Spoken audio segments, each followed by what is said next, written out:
우린 하룻밤 새 점령하러 갈 수도 있다. 이즈미르를 기억하라. 공격과 정복을 꿈꾼다면 서너 번은 다시 고려해볼 것을 충고하고 싶다. 그리스와 튀르키예의 갈등이 갈수록 극에 달하고 있습니다. 양국은 현재 영토 분쟁 중으로 전쟁으로 그리스가 가져간 많은 섬 중에서도 특히 한 섬이 논란이 되고 있는데요. 그런 와중에 그리스 측에서 한국의 도움을 요청해 화제가 되고 있습니다. 그리스와 튀르키예 두 나라 다 한국을 도와줬던 나라이지만 튀르키예는 한국을 배신했던 사건이 있어 그리스를 돕는 데 거리낌이 없다고 하는데요. 한번 자세히 알아보겠습니다. 튀르키예와 그리스는 15세기 말 그리스가 튀르키예의 전신인 오스만 제국에 점령당한 이후 수백 년간 앙숙관계가 이어지고 있는데요.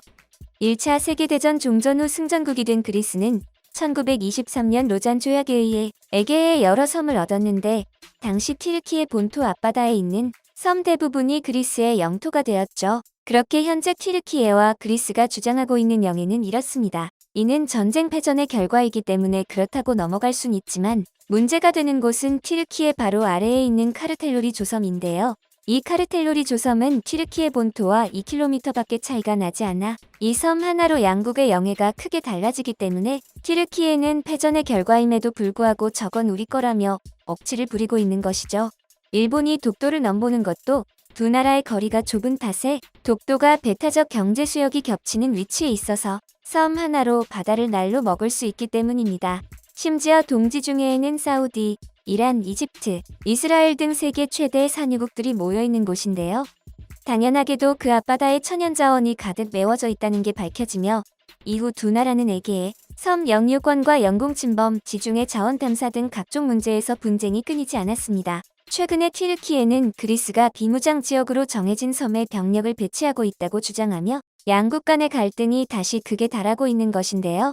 튀르키예의 이런 위협이 계속되자 그리스는 이에 맞춰 군사력 강화에 박차를 가하고 있는 것입니다. DPA-AFP 통신에 따르면 그리스는 지난달 19일 키리아코스 미초타키스 총리가 참석한 가운데 아테네 인근 타나그라 공군 기지에서 프랑스산 라팔 전투기 24대를 도입키로 하고 2025년에는 프랑스산 구축 함석대도 30억 유로에 도입될 예정이라고 보도했는데요. 이는 그동안 프랑스가 그리스와 우호적인 관계를 맺어왔기 때문이라고 강조했습니다. 거기에 더해 작년 9월 프랑스와 외부 공격 시 상호 원조한다는 내용을 담은 전략적 군사, 국방협력 협정을 체결한 데 이어 매년 자동 갱신돼 온 미국과의 상호방위협력 협정도 기한을 5년으로 확대했다고 하는데요. 그리스에는 현재 나토 및 미군 기지가 있으며 마침 미국도 러시아 세력 확장 견제 등을 위해 그리스 주둔 병력을 점차 늘리는 추세라서 빠른 군사력 증강을 기대할 수 있다고 전했습니다.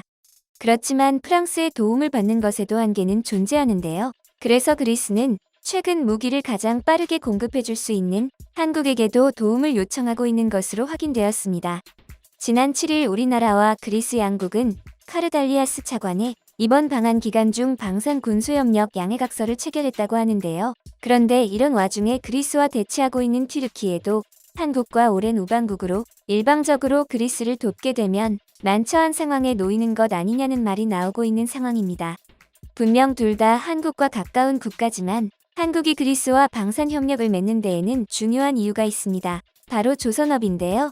주 그리스 대사관의 이정일 대사는 기고문에서 1971년 우리가 아직 대형 선박 건조 경험이 거의 없다시피 할 때부터 한국의 발전 잠재력을 믿고 맡겨줬으며 오늘날까지 그리스에서 발주되는 선박의 대부분을 한국에서 수주하고 있다고 과거를 회상했습니다. 당시 한국은 정부의 주도하에 중화 공업 중심의 전력을 쏟고 있었는데요. 그리스의 선주가 한국 조선업 최초로 26만 톤급 유조선 2척을 건조해달라고 맡겼고 한국은 이를 건조하고 인도하는 데 성공했죠. 이를 바탕으로 한국의 조선업은 신뢰를 받고 성장하기 시작했습니다.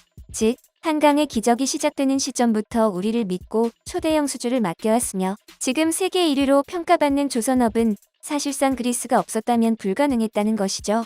또 그리스는 세계 최대 선박 박람회인 포시도니아가 열리는 해운국으로 한국 조선 업체들에겐 전통적인 큰손으로 불렸으며 첫 발주 이후에도 한국 조선사에 계속해서 물량을 맡겨왔습니다. 이러한 협력이 있었기에 현재 한국은 세계 최고의 조선 국가로 발전했고 그리스는 전 세계 해운 선박의 21%를 차지하는 세계 최대 해운 국가로 성장할 수 있는 발판이 되었는데요.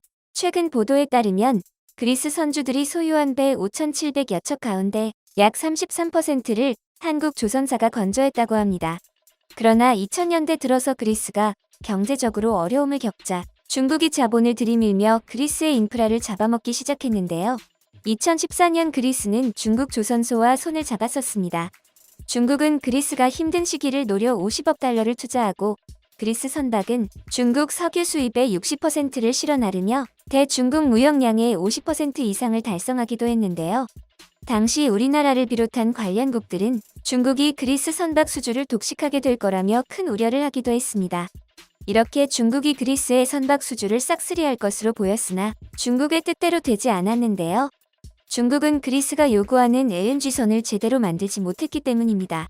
2017년엔 프랑스가 중국에 발주한 LNG 추진 초대형 컨테이너선 9척이 제때 인도되지 못하고 2차례나 지연되기도 했습니다.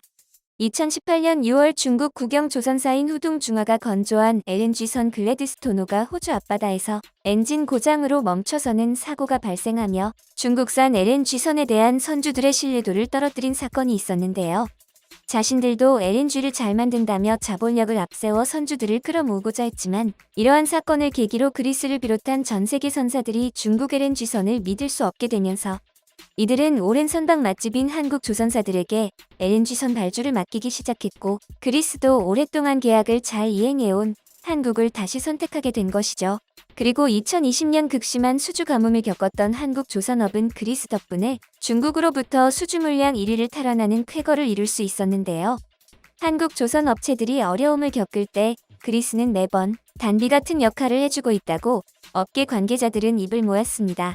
한국은 그리스의 선박만 수출한 것도 아닙니다.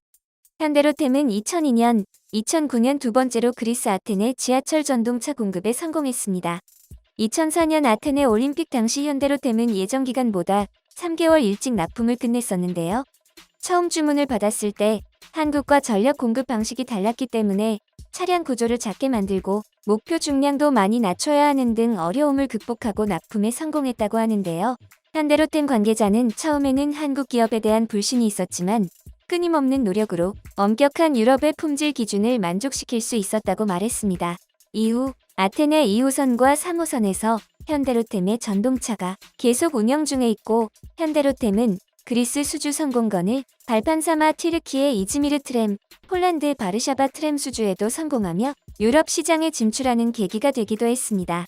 반면 중국은 2008년 그리스 정부로부터 피레우스항 항만의 35년치 운영 권리를 확보하는가 하면 2016년엔 피레우스항 지분 51%를 사들이는 등 그리스에 막대한 투자를 하며 유럽 국가의 중국의 투자에 대한 좋은 인상을 심어주고자 했지만 최근 그리스에서는 중국에 대한 부정적인 여론이 역대 최고 수준인 50%에 달한다는 분석이 나왔는데요.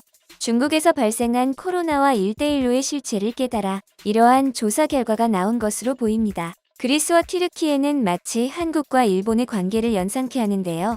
튀르키예가 하고 있는 군사적 위협, 그리고 중국 자본으로 인해 발생한 경제적 취약점을 놓고 한국에게 도움 요청을 하고 있는 것으로 분석됩니다.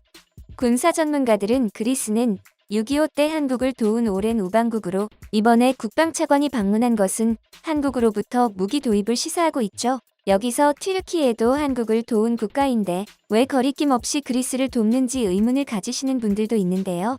튀르키예는 알타이 전차 개발 당시 한국으로의 기술 이전을 받았습니다. 2012년 시제품 등장 이후 튀르키예 측에서 한국의 각종 기술 지원에 자국 기술을 투입하면서 여러 문제가 발생했고 2020년 넘어서도 양산에 들어가지 못해 한국 방산기술의 명성에 금이 간 사건이 있었습니다. 그중 대표적인 게 파워팩인데요. 기술 이전 계약 당시 한국인 아닌 독일의 엔진을 장착하려고 계약서에 넣지 않았고 독일은 분쟁 중인 튀르키예에게 안 팔겠다고 하면서 엔진 없는 전차가 될 위기에 처하자 결국 한국에게 손을 벌린 일이 있었죠. 또한 이전받은 기술로 한국 방산 수출에 큰 태클을 걸어 화제가 되기도 했는데요. 2019년 카타르와의 전차 계약을 앞두고 경쟁자로 나타나 한국에서 배워온 기술로 만들었지만 더 저렴하다며 알타이를 내세운 겁니다. 테스트 중 알타이가 엔진 이상으로 퍼지면서 한국이 우위를 점하긴 했지만 우리 기술로 만든 전차가 처참한 성적을 보였다는 점에서 한국 기술에 의구심을 갖기에는 충분했었죠. 이러한 튀르키예와 달리 많은 그리스인들은 한국은 도움을 받으면 반드시 갚는다면서 앞으로도 그리스는 한국과의 협력을 확대해 갈 것으로 보이는데요. 앞으로 두 나라의 원활한 교류와 그리스의 안녕을 기원합니다.